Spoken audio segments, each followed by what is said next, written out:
준요? 네, 덴마크에 머물러 온 정유라 씨가 한국 송환길에 올랐습니다. 오늘 오후 3시 정도에 인천공항에 도착할 예정입니다.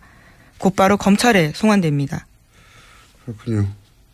한동안 정유라 씨 뉴스가 많이 등장하겠군요. 네. 이에 대한 최순실 씨의 반응도 또 있었겠죠?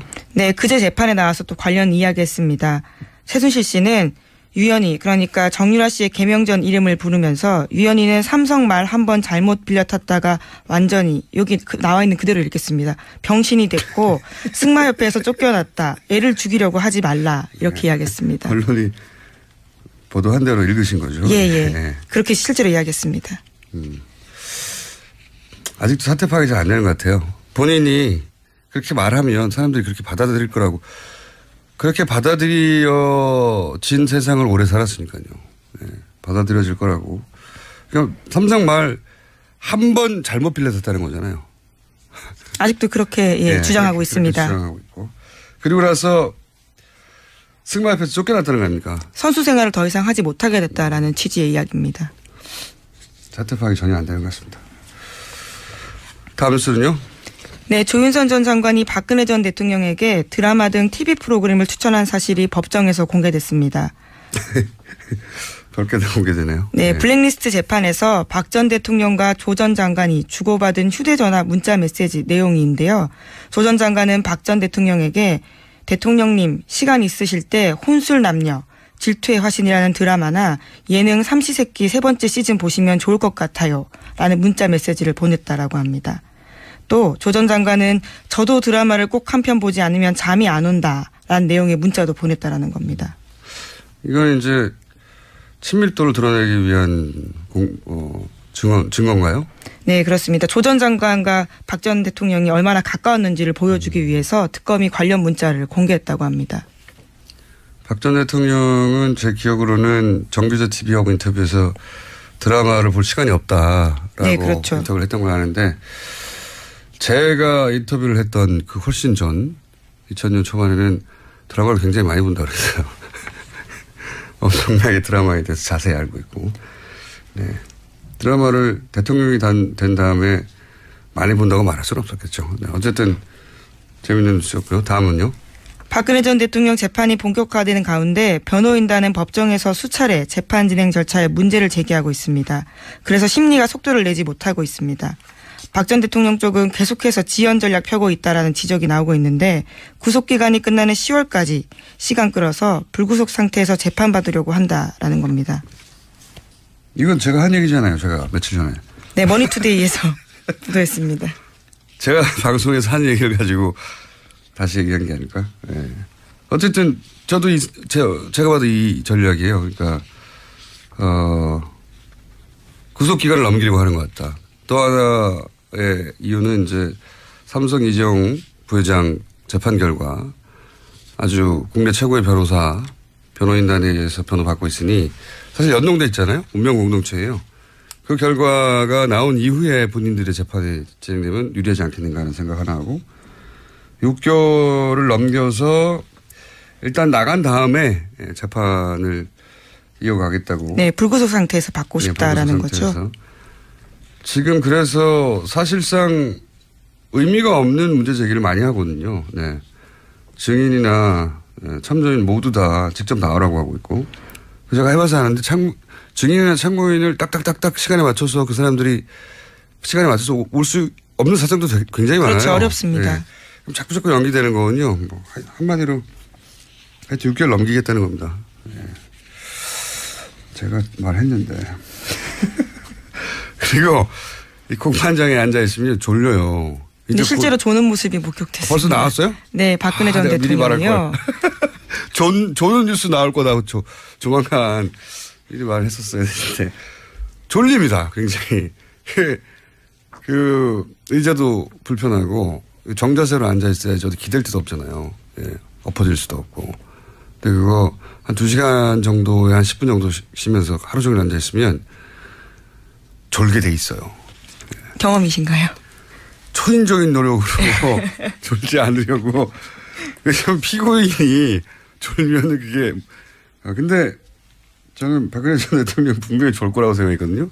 이미 나왔어요, 뉴스가? 네, 그렇습니다. 예언을 했었어야 하는 건데 저도 뉴스가 조만간 나올 것이라고. 이미 나왔군요. 다음 순요. 네, 지난해 총선을 한 달 앞둔 3월에 당시 새누리당 의원들이 일간지 전면 광고 냈습니다. 대한민국을 위한 5대 개혁과제 제시하면서 2017년 5월 31일 그러니까 오늘까지 이행하지 못하면 1년치 세비 국가에 기부하겠다라고 밝혔는데 오늘 한국당 김정재 의원 같은 경우에는 관련 법안 발의함으로써 계약 내용 이행했다라고 주장하고 있고요. 바른정당 같은 경우에는 대국민 사과 검토하고 있다고 밝혔습니다. 그렇군요. 세비를 안 나겠다는 거죠. 뭐. 네. 1년 전에 사실 2017년 5월 31일까지 이런 5대 개혁과제를 이행하지 못할 경우에 세비를 국가에 반납하겠다는 말을 믿은 사람은 없어요, 사실은. 그래도 광고를 냈으니까요. 네, 근데 예. 이때는 굉장히 크게 광고도 내고 막 절치선으로 이거 잘라가지고 보관하고 그렇죠. 있으라고. 예, 1년 후에 보여달라 굉장히 적극적으로 홍보했고 나름 화제가 됐지만 아무도 믿지 않았거든요. 네, 역시 믿지 않는 게 좋습니다. 지금은 이제 이렇게 넘어가려고 하는 거죠. 개혁 뭐 당시 이제 갑을 가는 게 대기업가에 대기업 중소기업 간에 혹은 뭐 일자리 규제 개혁 이렇게 개혁 과제를 이행하지 못하면 반납하겠다고 했는데 이제 발의만 했어요. 이행의 기준을 놓고 지금 다투고 있는 겁니다. 발의는 국회의원이면 할 수 있는 거거든요. 예, 10명만 있으면 발의할 수 있습니다. 통과가 된 게 아니라 발의만 하나 했습니다. 하나. 그래서 아무것도 안 하는 것보다 낫지 않습니까? 부담이 좀 된다고 봅니다. 자, 다음 순요. 네, 자유한국당이 대선 패배 원인 분석과 당진로 논의를 위해서 어제 토론회 마련했습니다. 그런데 이 자리가 고성과 욕설이 오가면서 난장판으로 변했습니다. 외부 평가 직후에 마이크가 단상 아래로 내려가자 사달이 난 건데요. 맨 처음 발언권을 얻은 서울의 한 당협위원장은 박 전 대통령이 탄핵당할 만큼 그런 짓거리를 했냐, 죽일 X라고 할 만큼 잘못했냐 이런 식으로 막말을 했고요. 또 격분한 중앙위원회 당직자가 개 XX도 주인 공격 안 하고 한 번 개 XX는 영원히 주인을 따른다. 친박 비박 나뉘어 싸우지 않았다면 박 전 대통령이 탄핵됐겠냐. 이렇게 욕설 섞인 원망을 했다고 합니다.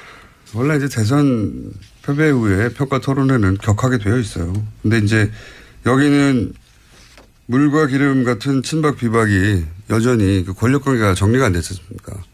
친박이 당을 장악한 것도 아니고 비박이 장악한 것도 아니어서 격해질 수밖에 없죠. 그러니까 대선 평가가 원래 격한데 거기다가 지금 내부 권력 투쟁이니까 당연히 격해지겠죠. 네. 이 관련해서는 홍준표 전 도지사라고 해야 되나요, 이제? 네. 전 지사가 귀국하게 되면 정점으로 향하게 될 것이고 그때 저희가 이제 다뤄보겠습니다. 한번. 자, 하나 정도 제목 체크하고 넘어갈 수 있을 것 같습니다. 신원선. 네, 이건희 일가 인테리어 비용에서 수상한 결제가 발견됐다라는 한겨레 신문 보도가 있습니다. 불법 비자금일 가능성이 있어서 경찰이 수사하고 있다는 겁니다. 왜 이렇게 데자뷰가 느껴지죠?